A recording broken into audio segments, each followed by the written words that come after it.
start with this developing story in South Korea. President Yoon has just addressed the nation on television ahead of the parliament's impeachment vote later on Saturday. Now, for more on that, let's cross live to our correspondent Shane Ham, following this very closely in Seoul. So, Shane, what did President Yoon say exactly?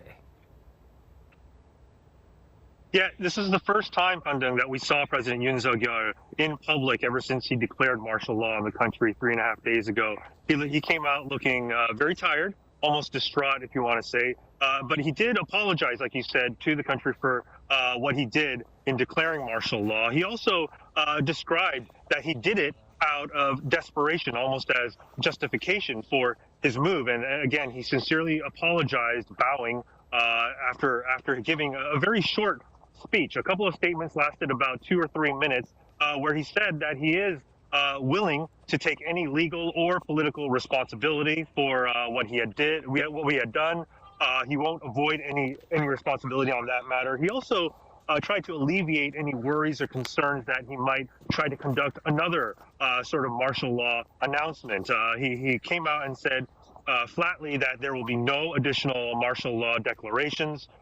And he mentioned that moving forward, he would like to transfer the duties of operating the country and carrying out his policies along with his party, almost trying to say that he will work in conjunction, and in a way trying to alleviate and really stay on in his position.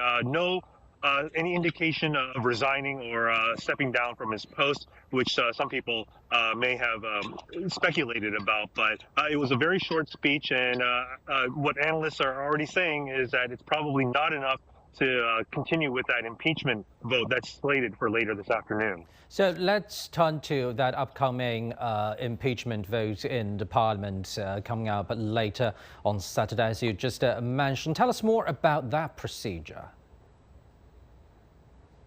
Yeah, so it'll be taking place right behind me at the National Assembly, where it's 300 members will be voting on this motion to impeach President Yoon Suk-yeol. A 2/3 majority, so 200 out of the 300 need to vote in favor for the motion to pass. We know that the opposition, the pan-opposition group of lawmakers, have 192 lawmakers, so they're 8 short of that 2/3 majority, and they need the conservative vote, 8 people to defect and cross over the aisle to vote in favor of this bill.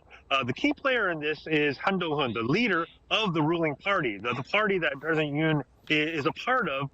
They've had a public spat over the past several weeks and months in terms of conflicting policies, but Han Dong-hoon, he's the ruling party chief, has come out and said that President Yoon needs to be stripped of his presidential powers. He has not explicitly said that he needs to be impeached, but you can imply from his motives that he may be leaning towards voting in favor of the motion. But authorities here are expecting thousands to gather here alone, awaiting that decision of that vote. Law enforcement says about 300,000 people will be taken to the streets, not just in Seoul, but across the country. Very reminiscent of the candlelight protest back in 2017, 8 years ago, when President Park Geun-hye was impeached. So, Shane, tell us more about the reactions from the people you're seeing to the president's latest speech, and the event of the last 4 days.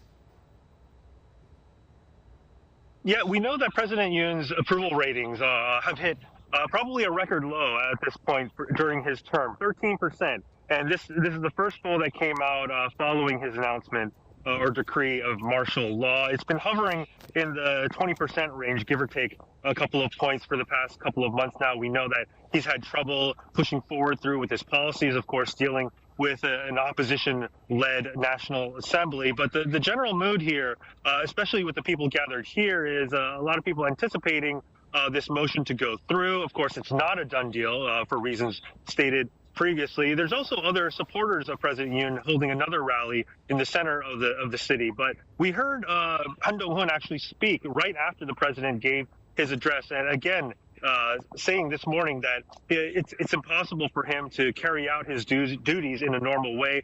We also heard the opposition chief, Lee Jae-myung, give a press conference, and he also echoed Han Dong-hoon's sentiments that they would like to see President Yoon, for that matter, step down from his position. But Again, nothing's a done deal. We'll have to wait and see when that vote occurs here at 5 p.m. local. Originally, it was set for 7 p.m., but they pushed that forward so that the vote can be carried out very, very quickly. Thank you very much. Our correspondent Shane Harm in Seoul.